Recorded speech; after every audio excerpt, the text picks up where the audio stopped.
এই দেশে নির্বাচিত সরকার ছিল না কত বছর? 17 বছর। এই 17 বছর জঞ্জাল আমাদেরকে পরিষ্কার করতে হবে, 17 বছরের আবর্জনা বর্জ্য আমাদেরকে পরিষ্কার করতে হবে। এবং যেহেতু এখন আমরা নির্বাচিত সরকার তারেক রহমানের নেতৃত্বে সকল কাজ সকল ডিপার্টমেন্টের সহিত সমন্বিত করবই, পাশাপাশি যারা দখল করে আছেন যাদের বিশেষ প্রয়োজন সহযোগিতা করার সকলের আন্তরিকতা সহযোগিতার মধ্য দিয়ে আমরা এই যে একটা দেশপ্রেমিক সরকার হিসাবে জনগণের স্বার্থে জনগণের পাশে থেকে কাজ করা সেই কাজগুলো আমরা হাতে নিয়েছি। আশা করি সবাই আমাদেরকে আন্তরিকভাবে সহযোগিতা করবেন। আমার দৃঢ় বিশ্বাস এই কাজগুলো যখন আমরা কন্টিনিউ করব আমরা সেই উপকার সেই সুবিধা জনগণের দোরগোড়ায় আমরা পৌঁছে দিতে সক্ষম হব। যে খালগুলো আমরা খনন করব, কিন্তু এই খালের মধ্যে যে পরিমাণ বর্জ্য পড়ে আসছে বা দখল হয়ে আসছে এগুলা যদি আমরা কোনোভাবেই না সরিয়ে নিই তাহলে খাল খননের যে বেনিফিট সেটা আমরা পাবো না।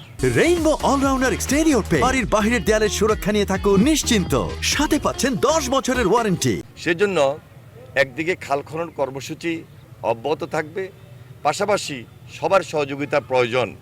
যে যারা অবৈধভাবে দখলদার এবং এই যে বিভিন্ন ময়লা আবর্জনা বর্জ্য এখানে ফেলেন তারা আরও বেশি সজাগ এবং সতর্ক হতে হবে।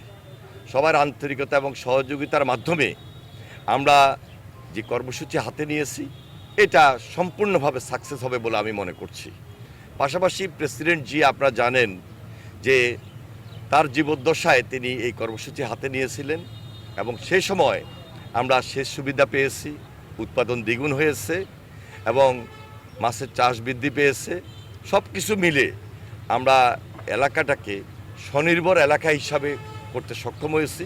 এখনও আমরা সারা বাংলাদেশটাকে স্বনির্ভর বাংলাদেশ গড়ে তুলতে হলে সবার সহযোগিতা প্রয়োজন এবং প্রেসিডেন্ট জিয়ার যে কর্মসূচি সেই কর্মসূচি আমরা তারেক রহমানের নেতৃত্বে এগিয়ে যাব ইনশাল্লাহ। সেখানে তারেক রহমানের হাতকে শক্তিশালী করাই আমাদের লক্ষ্য।